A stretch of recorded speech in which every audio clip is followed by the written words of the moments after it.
My name is Todd Espeland, and I'm a third-year MFA directing candidate here at the University of Nevada, Las Vegas, and I'm in the process of directing Equus right now. Equus is my thesis play, so I'm going to be getting my degree based on the show and the work that I've done, and it'll be sort of a capstone of my time here in the MFA directing program. The reason I selected Equus, I picked a couple of different shows and proposed them for the season, and the department ultimately made the decision between the three proposals I made. I picked Equus because I tend to direct comedy, and comedy tends to be in my wheelhouse, and I knew that for my development as a director, my education, I needed to direct something that was a little more realistic, a little heavier, something that had a lot more emotional meat to it. And I was thinking about different plays, and a lot of the plays I was looking at tended to be kind of four-wall dramas that took place in homes. A friend of mine calls them kitchen sink trauma dramas. And I had no desire to direct something like that because I like very theatrical worlds. Plays that use the theater for what it does best and not just replicating life, but creating a different universe or a different world or transporting us somewhere. And I happened to just be sitting in a professor's office, Michael Tylo, and I saw a copy of Equus, and I thought, oh, I know that play. It's a neat play. And I knew it had some emotional meat to it with the relationship of Alan and Dr. Dicehart's sort of emotional journey. But it has a very theatrical world to it with these horses that are played by actors with masks on top of their heads. And it created more of a larger theatrical universe. So I thought I could get the best of both worlds. Something that I like aesthetically in terms of theater, but something that has a lot of realism, has a lot of heavy emotional moments, or deals with very important and weighty emotional topics. So it kind of was a win-win for me, and now I'm in Equus. So one of the challenges in this play is it's a mystery, and there are several different stories that are going on within it. The first story is the story of Alan, this young man who's blinded 6 horses with a spike, and finding out through the course of the play why he did what he did. The second story that's integral to the play is the story of Dr. Martin Dicehart, and meeting Alan makes him realize how empty his life is and how numb he's conducted his life. And he becomes awakened to all of these emotional problems that he's had and the fact that he's numbed his life and he doesn't deal with his bad marriage with his wife. And so we have these two stories running concurrently with each other, and how to tell both stories in a way that the audience can follow them so that we don't lose information, because they are essentially all mysteries. Every story in this play is a mystery. And by the time we get to the end of the play, we discover who did it, as it were. And so it's keeping those two pieces of story clear as we do the play.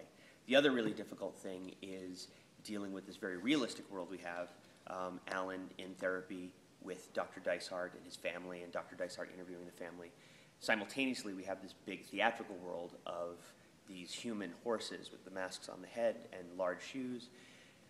So it's also difficult to, actually it's kind of fun. I'm having a fun time because I can direct very simple blocked scenes in small areas that really focus on the emotional content of the acting. And then I can direct these larger sort of epic scenes where we have all 6 horse actors on stage crafting this sort of very epic and metaphorical scene that relates to Alan's inner life. We actually take Alan's inner life and Alan's inner psyche and sort of display it on stage through these horses. So it's kind of fun, it's a challenge. Those two things together are trying to maintain a balance between the realism and the theatricality. My favorite character in Equus is a difficult question to answer because I have to kind of treat all the characters equally in looking at them and helping the actors get to know them. So they're also, this particular play is hard because all the people in this play are so very, very damaged. And it's very emotionally difficult to go in there night after night and say, look at these emotionally damaged people. How can I make them more emotionally damaged? But I have to say, one of the characters I'm enjoying working on right now is the character of Frank Strang, who is the father of Alan, the young man who stabbed the horses. Because I'm working with an actor named Jordan Bondurant. And Jordan Bondurant he's a young leading man. He's handsome, he's good looking, he's got a square jaw, he can sing, he can dance, and most of all his personality, he's very charming. Everything Jordan does is very effortless. And this particular character of Frank Strang, he's not an effortless man. He's a man who has kind of a secret dark secret that his family doesn't know about. He's very sort of bound up, and he's very about appearance and authority. So it's been really rewarding to work with Jordan on taking this young man. If you saw Gemini, he was Randy in Gemini. Taking this young man who's handsome and a leading man, and things come very effortlessly to him, to help him discover this character that's somebody very different from him, a very bound up man, a very troubled individual. And so it's fun for me to this is going to sound terrible. It's fun for me to help Jordan be an actor. Not to say he hasn't been an actor, but help him play a character that's outside of himself and discover it, and discover the freedom of playing this character that's outside of himself that maybe doesn't come easily to him. It's been great. It's been great working with him on it. And right now, I guess if you had to say what's my favorite character, it would be him right now, because I'm just Jordan and I are having so much fun helping him just discover this guy. I think one of the most rewarding things about being an MFA candidate and a student here at the NCT is all of the hands-on experience I get. I learn theory in classes. I've learned a considerable amount of theory in classes, but the best part is actually coming in and having an opportunity to create a show, to work on the Judy Bailey stage in this proscenium house, this large proscenium house. And I get an opportunity not just to work on small studio plays or workshop plays.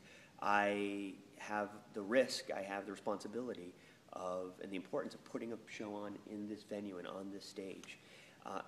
With this production, the lighting designer, set designer, costume designer, technical director, myself, many of the actors, we're all in the MFA program. And I think that's incredibly rewarding, because all of us at one point in time either want to be on a faculty somewhere or want to found our own companies, our own theater companies. Because we're working together on all this as students, we're learning how to do the work to run our own companies. We're learning how to do the work to run our own theater departments or our own acting programs. And I think it's incredibly, incredibly valuable work experience, because it takes us out of the realm of theory. It takes us out of the realm of working in a small way that can sometimes not have a lot of risk on it. And we're getting to do the work to run a company, to put up a production. And I think that's great. When we have production meetings, we have a couple of faculty members there advising and just sitting and watching, but we plan the schedules, we plan the rehearsal schedules, we have the discussions about the artistic discussions and how we're going to develop the sets, how we're going to develop the lights. And I think that's incredibly, incredibly valuable for any student, because it's actual real-life application, and it's not just in the classroom. There's risk to it, and there's great things you can discover in risk.